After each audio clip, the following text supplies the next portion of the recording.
Before the end of 2027, we are going to have multiple numbers of billionaires in Nigeria. We are going to have the new sets of billionaires in Nigeria. So if you are planning to become a billionaire in Nigeria, I hope you listen to this video carefully.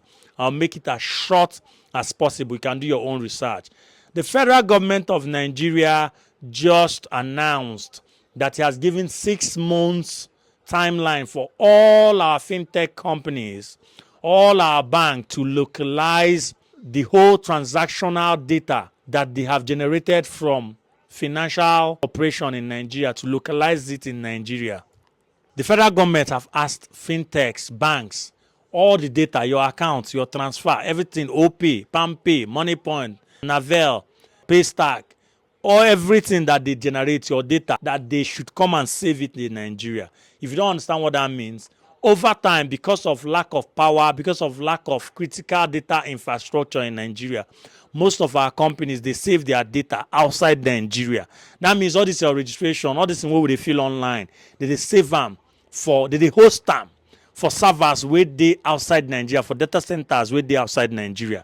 Data centers now where servers they, and servers now in they host all of this our information, so that when you key in command, now those servers go run them, and they are being hosted for in these data centers. And data centers are very important because now they are now them be chamber of the operation. But Nigeria will not get plenty. In as much as Lagos has about, Lagos hosts about 77% of the total data centers in Nigeria. We're talking about the Equinix, we're talking about the Airtel, we're talking about OADC, we're talking about the RAC, we're talking about the MTN, we're talking about the LG3, and a lot of them in Lagos.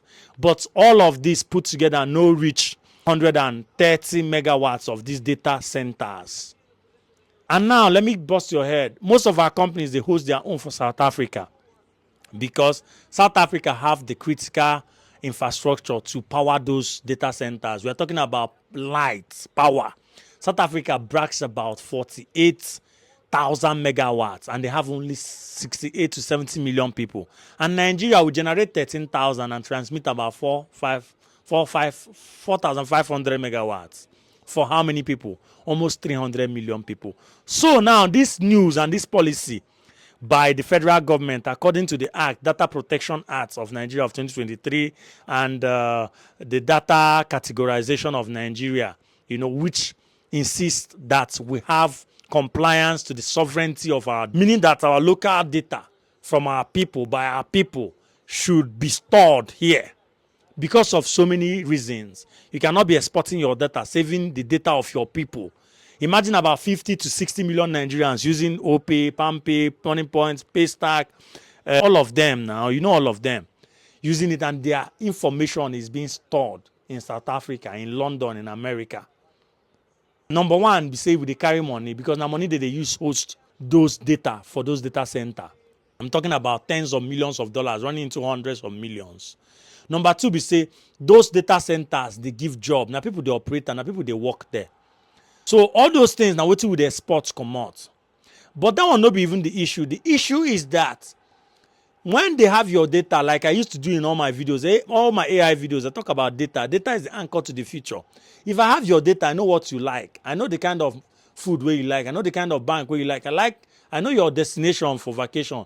I know the place where you go. I know the car where you like. I know how much where you get. I know your location. So it's easy for me to sell you product or to design something where go appease you. It's easy for me to do that. Even if war come, it's likely for me to formulate using some technology to know the kinds of way you suffer, to know your level, to know, to assess you, and to project or to even interpret the kind of person where you go be. Just data. So data is a weapon. Data is the anchor to the future. So Nigeria have done well. That is number one. We've done well, and a lot of people are going to cash out. Especially these data centers where I talk about, they will improve their capacity and increase it, and they are going to cash out. But we have one concern. And that concern be say, now we don't get power, because this thing need massive cooling system. I did a video where China, they bury some of their servers and their data servers for inside water so that it can be cool. because high temperature scheme be this. We are talking about GPU data centers. We're not talking about just CPU again. GPU, now they run high scheme computation programs like AI. Now it be GPU. So that one now they chop data and they cost a lot of heating. You understand? So Nigeria no get the data centers for Nigeria, they use diesel system. Now them they they run their thing. So how are we going to close in that gap in data infrastructure in Nigeria? That is the concern in 6 months. There's a lot of construction, cables, fiber optics, and so many things that are in construction for data centers in Nigeria. But all of them add together, if in operation, no reach 50 MW. You understand? South Africa brags about 500 MW of data centers. Nigeria with Nairobi, Egypt, and so many people can't even brag about 180 or 200. Do you get? So now this is the gap. And we're talking about 10 to 12 million in building one MW data center capacity. So if you're thinking about building 100 or so, you're talking about $1.6 billion. So think about it. We need about $7 billion to bridge that gap. And these are where the investment opportunities come in for people that want to become billionaires from data. Remember, Google paid $931 million for 3 years for SpaceX to host some of their servers and their data. Yes, and Google is one of the biggest people that host some of this data and servers. Google, yes. But their own is not enough because of the AI requirements going on right now.